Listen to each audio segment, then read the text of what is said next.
Սիրելի հայրենակիցներ, հարգելի գործընկերներ, մինչև ելույթիս անդրադառնալը ցանկանում եմ նախ շնորհակալություն հայտնել վերջին օրերի ընթացքում իմ հասցեին արված լավ եւ վատ մեկնաբանությունների համար եւ ուզում եմ անդրադառնալ այս դահլիճում տիրող կոգնիտիվ դիսոնանսին, երբ հատկապես այս թևից բարբերաբար հնչում էր կանացի սոլիդարության մասին եւ այսօր տիկին Ծովինար Վարդանյանը այստեղ կանգնած ինձ նայում էր եւ ասում, որ ձեզ վարժեցրել, բերել, այստեղ կանգնացրել են։ Գայթակղությունս մեծ է նման ոճով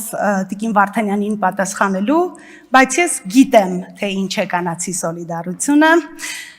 այնպես որ անցնեմ ելույթիս։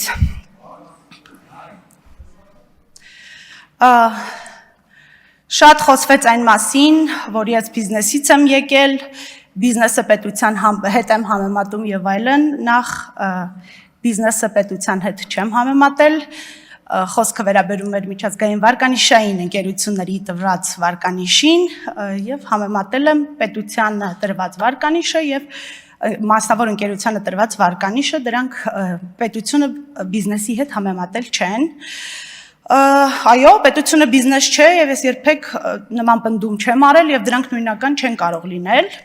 բայց արդյունավետ կառավարման եւ մի քանի սկզբունքներ ունիվերսալ են։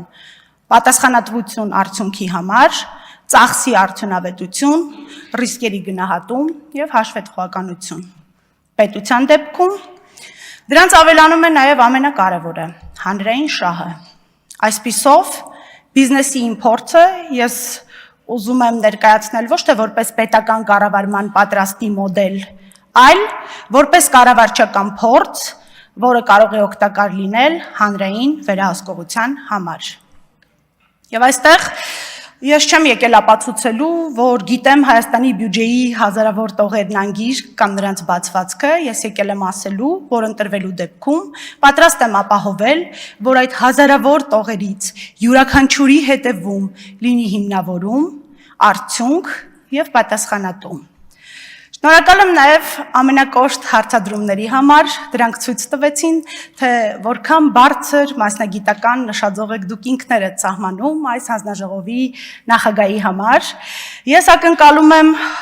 որ նույն նշաձողը մենք միասին սահմանելու ենք կառավարության բերած բյուջեի յուրաքանչյուր պարտքային որոշման, յուրաքանչյուր միլիարդ դրամի ծախսի դեպքում։ Ֆինանսա-բյուջետային հանձնաժողովի նախագահը ֆինանսների նախարար չէ, նրա գործը կառավարության փոխարեն բյուջե կազմելը չէ, նրա գործը կառավարության կազմած բյուջեն եւ իրականացված ծախսերը վերահսկելն է։ Այո, հանձնաժողովը պետք է կարողանա հարցնել, որտեղից է եկել գումարը, ինչու է այդ ուղղությամբ ծախսվել, ինչ արդյունք է տրվել, ինչ այլընտրանք է եղել, ինչու նախնական պլանավորվածից տարբերվող թիվ ունենք եւ վերջապես արդյոք հարկատուների գումարները արդյունավետ են օգտագործվել։ Շատ խոսվեց կենսաթոշակների բարձրացման մասին եւ մեր դրան տված գնահատականի մասին։ Այո, մենք արդեն բազմիցս արտահայտել ենք մեր դիրքորոշումը կենսաթոշակների բարձրացման վերաբերյալ, նոր գնահատական չեմ կարող տալ, շարունակում եմ պնդել, որ ընտրություններից առաջ դա անելը ոչ այլ ինչ էր, քան այն գնահատականը, ինչ մենք տվել ենք, բայց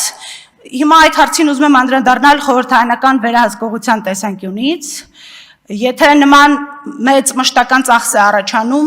արդյոք խորհրդարանը չպիտի իմանա դրա մասին, օրինակ ինչ ֆինանսավորման աղբյուրից է,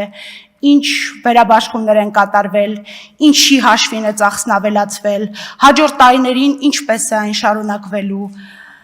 Այս հարցերը տալը թոշակի բարձրացմանը դեմ լինել չէ, բնավ սա հենց ֆինանսա-բյուջետային վերահսկողությունն է։ Պետական պարտքից շատ խոսվեց, պարտք վերցնելը ինքնին ոչ լավ է, ոչ վատ է, հարցն այն է, թե ինչի համար ենք վերցնում պարտքը եւ ինչ ենք ստանում դրա դիմաց։ Այսօր ուզում եմ խոսել մի քանի թեմայի մասին, որոնց մասնակիորեն անդրադարձել էի եւ իմ ելույթում եւ հարց ու պատասխանի ընթացքում։ Խոսքը մասնավորապես պետական պարտքի ցուցանիշների մասին է։ Հարգելի գործընկերներ, վստահեցնում եմ ձեզ, մենք գիտենք, որ պետական պարտքնա հարաբերակցությունը նվազել է։ 2018-ին այդ ցուցանիշը եղել է 56%, 2019-ին 54%, 20-ին բարձրացել է 67, 21-ին 63 եւ միայն 22 թվականից կտրուկ նվազել է հասնելով 49-ի եւ դրանից հետո պահպանվում է մոտավորապես այդ միջակայքում։ Մենք գիտենք նաեւ, որ փոխվել է պետական պարտքի կառուցվածքը։ Եթե 2018-19 թվականների ներքին պարտքի մասնաբաժինը ընդհանուր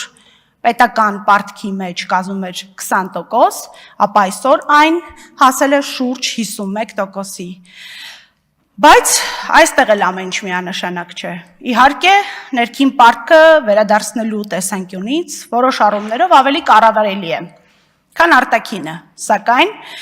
մյուս կողմից ներքին պարտքը որպես կանոն ավելի թանկ է, քան արտաքին ֆինանսավորումը։ Հետևաբար, այստեղ էլ մենք չենք կարող միանշանակ պնդել, որ ներքին պարտքի մասնաբաժինը մեծացնելը ինքնին ճիշտ կամ լավագույն քաղաքականություններ։ Այստեղ է, որ մենք անում ենք մեր կարևորագույն եզրակացությունը, տնտեսագիտությունը մեկ առանձին թիվ վերցնելու եւ այն լավ կամ վատ գնահատելու մասին չէ, տնտեսագիտությունը պատճառը հետևանքային կապերի, ռեսուրսների արդյունավետ օգտագործման, տնտեսական քաղաքականության իրական ազդեցության մասին է։ Ուստի հարցը պետք է լինի ոչ միայն ինչու է պետական պարտքնա ցուցանիշը նվազել, այլ ինչի արդյունքում է այն նվազել։ Ինչն է թույլ տվել, որ 2022 թվականից հետո մենք կարողանանք էապես մեծացնել ներքին պարտքի մասնաբաժինը պետական պարտքի կառուցվածքում։ Ինչպես ստացվեց, որ Հայաստանի բանկային համակարգը կարողացավ ֆինանսավորել ներքին պարտքի նման ծավալի աճ։ Որտեղից առաջացավ այն ֆինանսական ներհոսքը, որը հնարավորություն տվեց հայկական բանկերին այդքան մեծացնել ներքին պարտքի ֆինանսավորումը։ Եվ այստեղ պատճառահետևանքային կապը իմ համոզմամբ բավականին հստակ է։ Ինչ էլ ասենք, ինչքան էլ փորձենք չնշել, դրա հիմնական պատճառը ռուս-ուկրաինական պատերազմն է եւ դրա հետևանքով Հայաստանի տնտեսություն եկած ֆինանսական հոսքերը։ Քչերն են այսօր հիշում, բայց պատերազմի սկզբում միջազգային կազմակերպությունները եւ Հայաստանի պետական կառույցները կանխատեսում էին Հայաստանի տնտեսության անկում։ Դա շատ լավ արտահայտվեց նաեւ դրամի փոխարժեքի առաջին արձագանքում, պատերազմի առաջին օրերին դոլարի փոխարժեքը հասավ նույնիսկ 520 դրամի։ Սակայն դրանից հետո իրավիճակը կտրուկ փոխվեց։ Սկսեցին մեծ ֆինանսական ներհոսքեր եւ դրամը սկսեց արժևորվել։ Հետևաբար, եթե մենք առաջնորդվում ենք պատճառահետևանքային կապերի տրամաբանությամբ, ապա պետք է ընդունենք, որ թե պետական պարտքնա հարաբերակցության բարելավումը, թե պետական պարտքի կառուցվածքի փոփոխությունը մեծ մասամբ պայմանավորված են արտաքին գործոններով։ Իհարկե, պետական քաղաքականությունը նույնպես ունեցել է իր ազդեցությունը, բայց դրա չափը պետք է գնահատել։ Եվ այստեղ է, որ մենք պետք է խոսենք Հայաստանի տնտեսության իրական խնդիրների մասին։ Մենք ասում ենք, որ Հայաստանի տնտեսությունը դարձել է ավելի ռիսկային։ Ինչու՞։ Որովհետև թե արտահանման աշխարհագրական դիվերսիֆիկացիան, թե արտահանման կառուցվածքը Հայաստանի տնտեսության վերջին տարիներին սկսել է ավելի մեծ կախվածություն ունենալ մեկ ուղղությունից։ Եվ նույնիսկ եթե այդ ուղղության հետ քաղաքական որևէ խնդիր չլիներ, միևնույնն է, մեկ շուկայի, մեկ տարածաշրջանի նկատմամբ նման մեծ կախվածությունը տնտեսական տեսանկյունից ռիսկային է։ Իսկ ինչ կլինի, եթե կառավարությունը վարեր այլ քաղաքականություն։ Եկեք պատկերացնենք մեկ այլ իրավիճակ։ Եթե այս տարիների ընթացքում պարտքը նույն չափով ավելանար ու էլի հասներ մոտավորապես 15 միլիարդ դոլարի, բայց դրա փոխարեն մենք ունենայինք արտահանման էական դիվերսիֆիկացում, նոր շուկաներ, նոր ապրանքներ եւ ավելի բարձր ավելացված արժեքով արտադրություն։ Այդ դեպքում մեր մտահոգությունները կլինեին էապես ավելի փոքր եւ վստահաբար մենք կունենայինք որակապես լրիվ այլ իրավիճակ, բայց ինչ ունենք այսօր։ Ժամանակը սպառվել է Տիկին Մանուկյան։ Մեկ նախադասությամբ ամփոփեք, եթե կուզեք։ Հաստատ այդ ենթադրում եմ մեկ կամ երկու պարբերություն հաջորդելու է ձեր ելույթի տեքստով, դա չեք հասցնի։ Այո, ինչ ունենք այսօրը շարունակենք։ Այսօր Հասել էի վատ բաներին, Հայաստանը իրական ինչպես նախկինում, այնպես էլ այժմ մեծապես շարունակում է մնալ հանքահումքային, չվերամշակված